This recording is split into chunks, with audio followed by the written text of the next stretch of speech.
Alright, so we're on V now. Favorite bands, A to Z. We're on the letter V. Shoutouts to Sea of Tranquility for this cool idea. So I'm going to pick an artist, my favorite artist by respective letter, and then a favorite released by them, and then a runner-up with a favorite released by them. And being V thankfully was a really easy one, just like you. I mean, I had so many incredibly hard ones in a row there, so it's kind of a relief to have an easy letter finally. So V is going to, far and away, Velvet Underground is going to take it. You know, Velvet Underground, Trailblazers, one of the most influential bands of all time, even though they barely sold any records in their heyday, at least.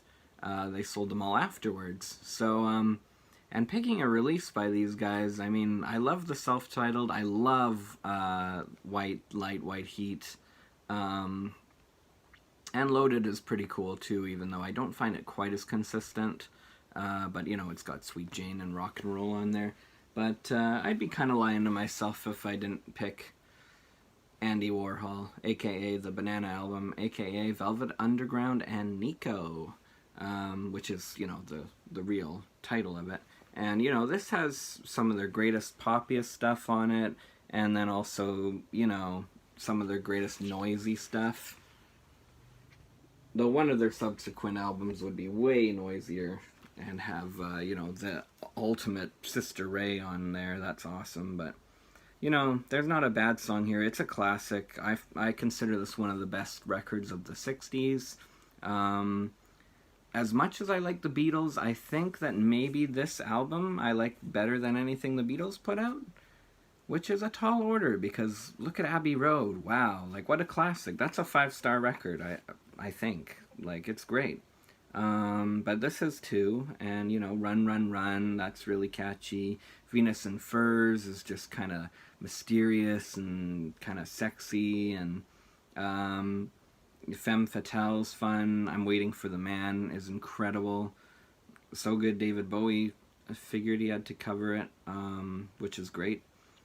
Sunday Morning, what a classic opening song. Heroin, wow, that one hits you pretty hard.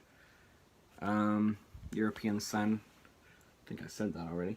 But yeah, Velvet Underground and Nico. So, love Velvet Underground. Always have, as far back as I can remember. And then the runner-up band is going to be The Verve. And I actually don't have anything past the letter T. I don't have my CDs out, so I don't have anything. So just picture I'm holding up urban hymns, but really I could have picked Storm in Heaven. That's really solid. You know, I like their first couple records, especially the first one, because it has kind of shoegazy and psychedelic elements. But I was listening to some of Urban Hymns yesterday or the other day, and I was thinking, you know, Catching the Butterfly, and, you know, the mammoth hit Bittersweet Symphony, and I was kind of thinking, yeah, and Come On. Yeah, these are some of my favorite tracks, you know. This Is Music is on the one prior, that one's amazing, but Rolling People, I don't know, I thought it's kind of the cliche pick, but I gotta pick this one today. Ask me tomorrow, I probably would pick the debut, but, and even the comeback record's cool, but it's gonna be Urban Hymns. You know, as overplayed as it was, and unfortunately kind of a one-hit wonder in the US, though they had tons of hits in the UK. But Bittersweet Symphony is a massively great song. I just love the driving force behind the song. I love it just uses that duration so well. It uses that sample so well. You know, Richard Ashcroft sounds amazing. I don't know, it's a great one. So yeah, anyway, honorable mentions for V. Vampire Weekend, they're fun. Van Halen, of course. Vast.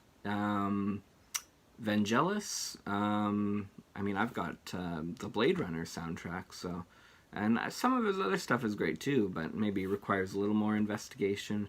Viet Cong, though now they've changed their name to Preoccupation, so I guess they would be a P band now, because of controversy, but you know, they were great, and their live show was, woo, like face melting. The Vines, I only mention the Vines because I love their debut so much. Everything after...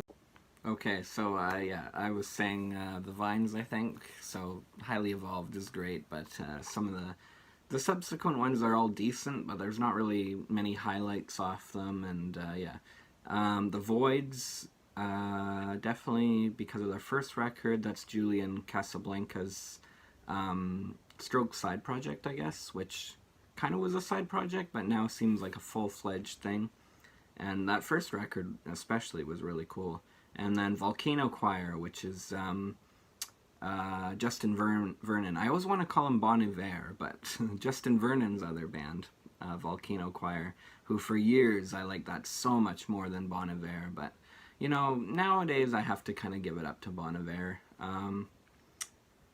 Yeah, so that's V. W is definitely less scarce than U and V, but the winner to me is really clear. There's some really, you know, close ones for runner-up, and then some great honorable mentions. So thanks so much for watching, and yeah, listen to Velvet Underground, everyone. So peace out. Thanks for watching.